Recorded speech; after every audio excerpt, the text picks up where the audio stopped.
Well, I gotta tell you, if there's anything I've learned in the past, 6 months to a year to all the years I've been doing prog-related content, is that no matter what I think I know, there's always more. There's always something I've missed. There's always something I haven't caught up on. And Cosmograf is one of those. Cosmograf is getting ready to release their 10th? I've lost track. It's been a lot of albums. They're getting ready to release a new one. I have not heard music by Cosmograf. I am behind on that. Just another thing I'm behind on. So, going to start to correct that by doing a review for their latest album. Coming right up.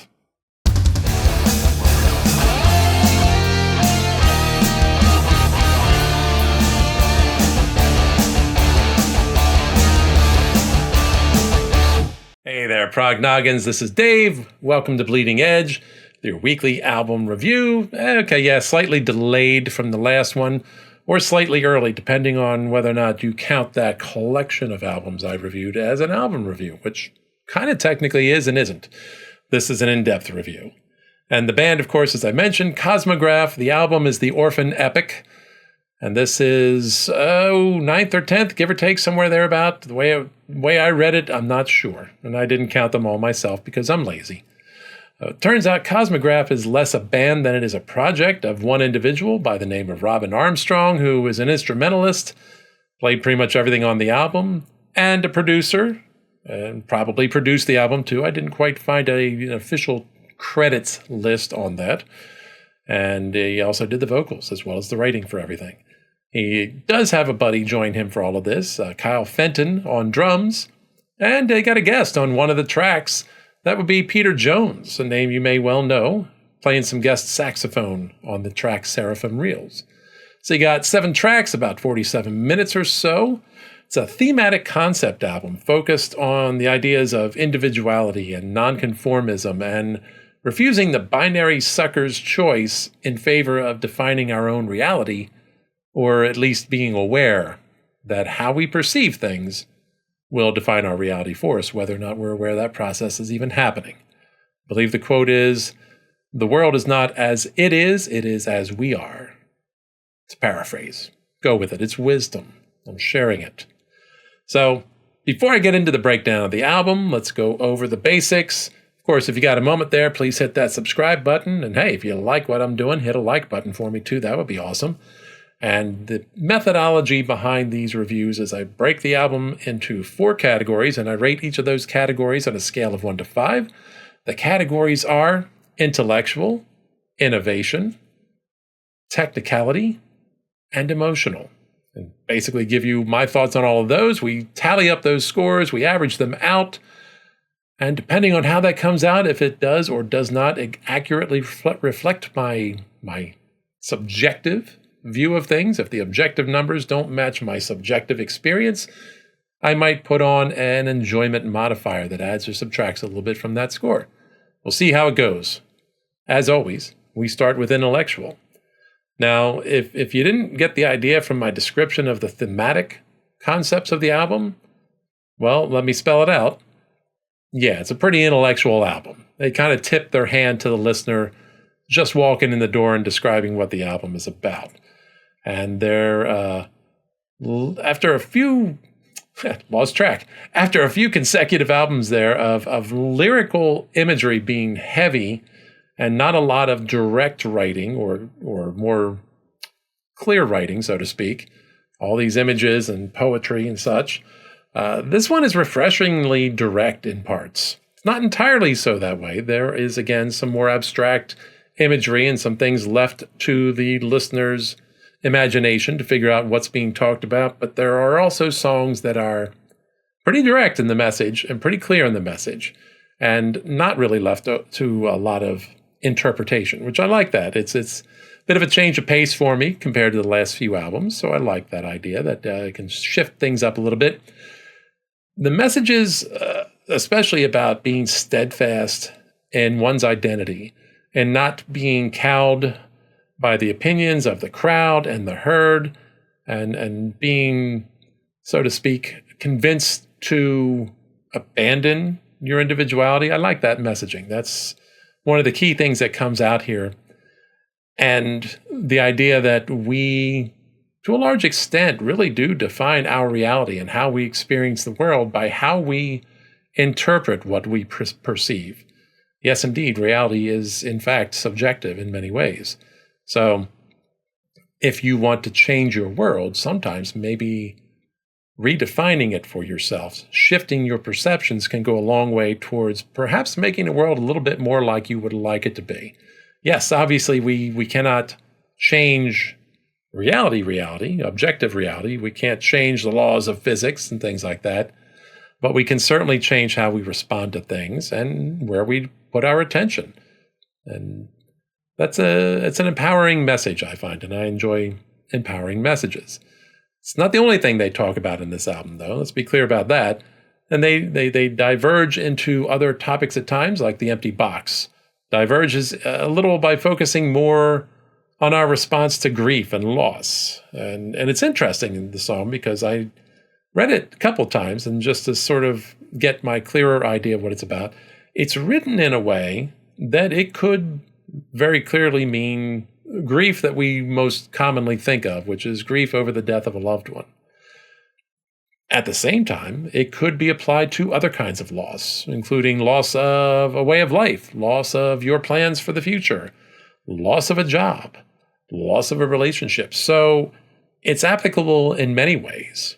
And sometimes those losses, even though they are more intangible in many senses, can be just as big for us as the loss of something physical or an individual person.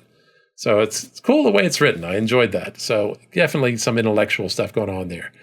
But between the poetic imagery that you see in things like, again, Seraphim Reels is a song that comes to mind, and the musings on our power to shape our world and shape our lives and focus our attention in ways that will impact how we experience the world, the listener gets a lot to ponder with this album, a lot of things to think about and reflect upon.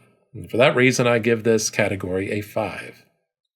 Moving on to the innovation, the innovative aspects of the album, Robin is not shy about describing his work and this project, this band, as based heavily in 70s prog and classic rock influences, and the sound is definitely there. He's also not very shy about citing his influences, naming Pink Floyd and Steven Wilson specifically, and he really does achieve a really nicely balanced blend of these two influences without necessarily just stealing from one or the other. That's, I think, a part that makes this album pretty accessible to somebody who is progressive rock oriented, or at the very least has some interest in classic rock. Now, with those British influences noted, I also think I picked up in some of the songs some American 70s prog influences as well. My description, my differentiation between British and American prog, now that I have finally had the time to think about it and conceptualize it, really kind of comes down to that the original British style of prog generally had more of its basis in folk music and more classical influences, and so therefore tended to be a little more pastoral, a little more whimsical, where the American side of prog in the 70s, and thinking primarily of bands like Kansas or Styx, were bands that had more of a blues rock base in their music. They didn't have that pastoral feel. They had a grittier, bluesier feel to them. It might not have been worn on its sleeve exactly, but it still influences the tone and sounds of their guitars and the style of writing.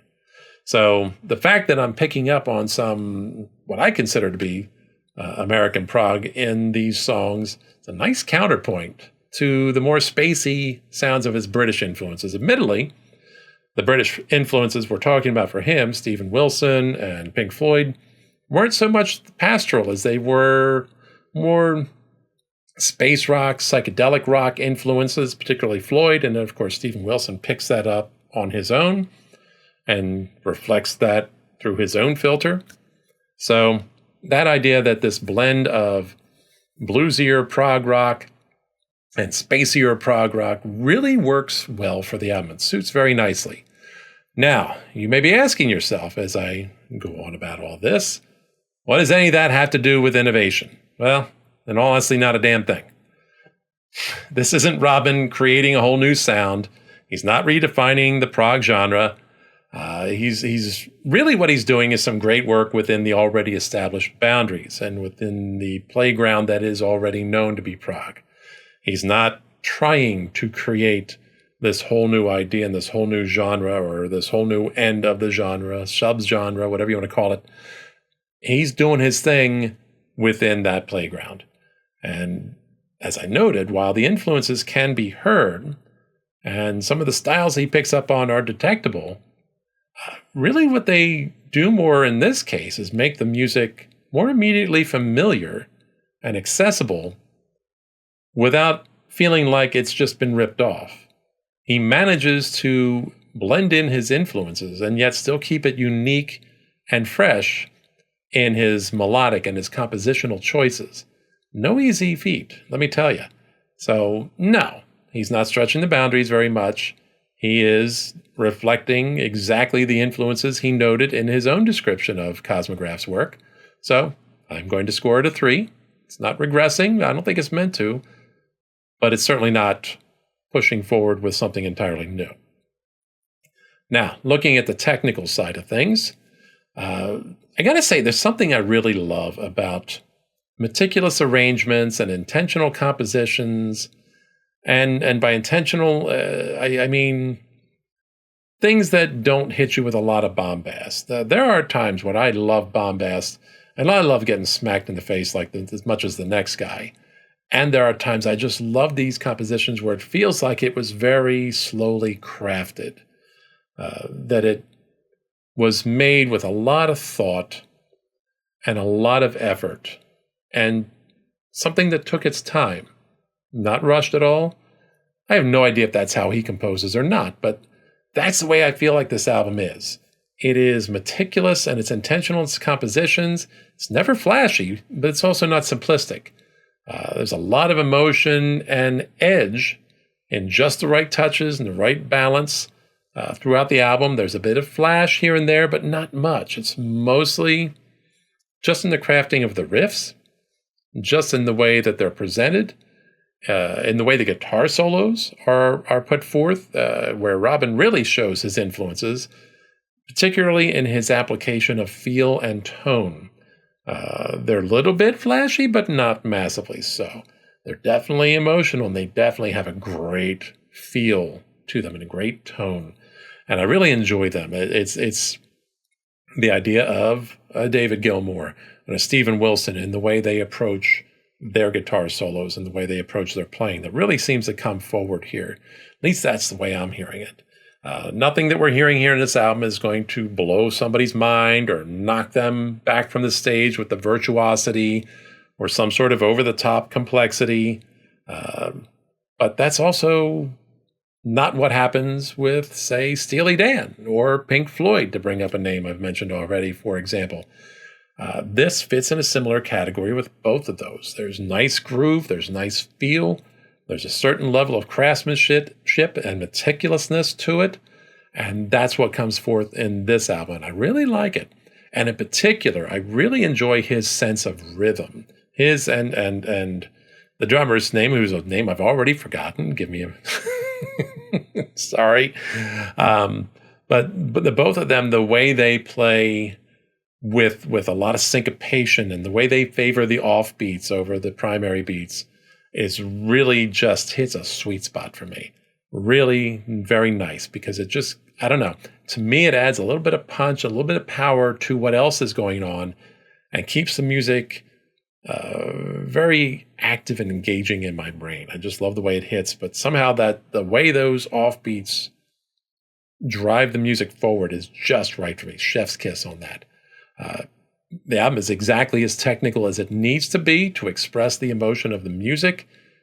And yeah, the music has some emotion to it. As much as those space rock things can sometimes get a little overly intellectual, a little bit cold, a little bit dry, at the same time, you think about the other side with Steven Wilson at times, and he can get a lot of emotion out of what he does. And Robin and his pals do that here. I score this one a 4. Now, moving on to the emotional category. I'd say if there is an overarching set of emotions for this one, I would say wistful, mournful, little bit brooding, maybe a little bit angry, or maybe defiant is a better word at times. And yet there's still a light flavor of hopefulness throughout it. The idea that, hey, at times we are going to be sad. At times we are going to be lonely. We are going to be angry or feel rejected. But we're going to get through it. We're going to work our way through it. And we're going to be okay. Life is a journey. Life is the road. That's one of the main ideas in the final song on the album, the closing track. I'm blank on the title at the moment, so I'm not going to try and say it. But that's the idea that life isn't about a destination. It's about the journey, and it's always a journey throughout. And we get through it. We can make it through.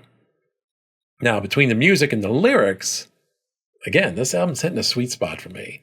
Between the wistfulness and sometimes sadness and mournfulness of the music with that hopefulness, or with the lyrics and with the hopefulness also of the lyrics, and then the music has just kind of the right punch and just a nice bit of arrangement to surround those lyrics and enhance them in just a cool way. I'm very much surprised how much I've enjoyed this album listening to it this past week. And it's not a huge swell of feelings. I'm I'm not crying here or anything like that, or cheering, so to speak. I'm not, but it definitely moves me a bit. I got to say, it definitely hits a little bit of feels and moves me in a very good way. I'm not sure I can describe it honestly any better than that. Emotions can be difficult to describe, but this sits in a range of mellower, edgy rock that really tends to vibe with me. And so much of this album sits in that groove in many ways. And even if not all of every song does, parts of every song do just about. Maybe one exception, and again, blanking on song titles at the moment. I know I just literally listened to the album before doing this. I'm blanking. You didn't see The Thief? Was that it? I don't know. Oh my God, my memory's gone to hell in a handbasket. Give me a break. It's the end of the week. It's Friday night. I'm recording this and I'm toasted for the week. Anyway, that song gets in a more of an electronic kind of groove. And if you want to go back to that Steven Wilson reference and his influences, that kind of reflects Steven's recent work with the electronic influences and such. Maybe that's the one that slips out of that groove a little bit, but it's still a cool song. So nothing's blowing me away, but it certainly has moved the dial on my feels meter. So I'm going to give this one a 4 for emotional. Now that gives us a raw score of 4. Easy math on that. Now, before we get into any adjustments, let's talk about some additional thoughts. For me, a lot of what makes this album for me is like the little touches. It's not even like the overall full song composition or the style, but it's that plus these little touches throughout the album. I've mentioned Seraphim Reels once or twice. That one has some really cool saxophone. And if you've been on this channel a bit before and heard some of my other reviews, I love some saxophone, especially in my prog. So got some great saxophone work by Peter Jones, mostly in the background, but it really enhances the songs. And it's mostly sung very much in Robin's upper range. Maybe even you could call it falsetto. At times reminds me a little bit of either Steven Wilson or at moments John Anderson, but he's definitely singing up there. And just the wistful sadness of a song that I understood to be about unrequited love. It's just a great mix. It's a really cool song.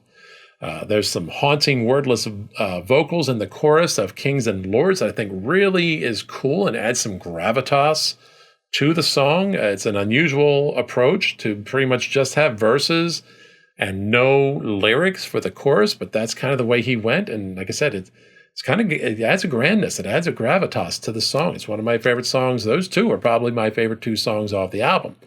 Again, the way the rhythm section loves to play with syncopation and favoring the offbeats, that is a sweet spot for me. I really do enjoy that. or the opening grand piano. I'm going to say it's grand piano. I don't know. Like I can tell a grand piano from an upright piano just by listening to it. It could be keys mimicking piano. I don't know. It just sounds like piano, and I'm saying it's grand piano because I like the idea of it being grand piano. But the opening grand piano on Division Warning, which is the lead-off track, it's a really nice way to start the album. It really sort of lends a little bit of mystery to it, a little bit of classical flavor, kind of works you in slowly before punching you with some heavy riffs that come in there as this song really starts. Like that. I got to say, it really surprised me just how immediate this album is. Again, it's familiar without this sense that he's just recycling ideas from other influences.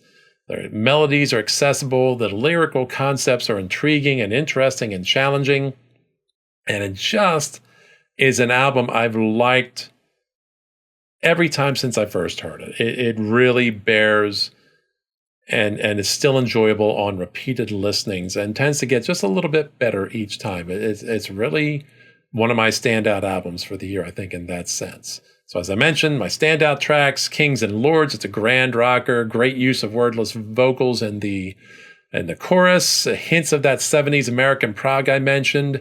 Seraphim Reels, a song that I at least interpreted as being about unrequited love.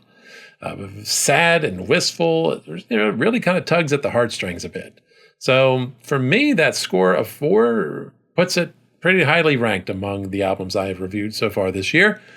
And so in my belief, that means the overall objective score, the objective average, matches my experience. So I have no adjustments to make. That score of 4 remains final and stands. Solid album. I definitely would recommend this one. So what are your thoughts? The album's out. It's been out since the end of May. Leave some comments. Let me know what you think of this one. How does it rank for you among Cosmograf's other albums? Those of you that were more aware of what was going on than I have been. Actually, I've heard the name on the periphery of my awareness for a long time, but it's the first time I got around to listening to their stuff. So I'm not completely ignorant of them, but those of you out there that know their work, how does this one rank among that? Got a favorite track on there? Something you really enjoy? Because I think 1 or 2 of those tracks I mentioned may be runners for Song of the Year for me. That's all I've got for you on Cosmograf. I want to thank everybody again for watching. Appreciate your time. Your support is always very important to me, and I thank you so much for it. If you haven't subscribed yet, please do. Follow along on my adventures in the progosphere.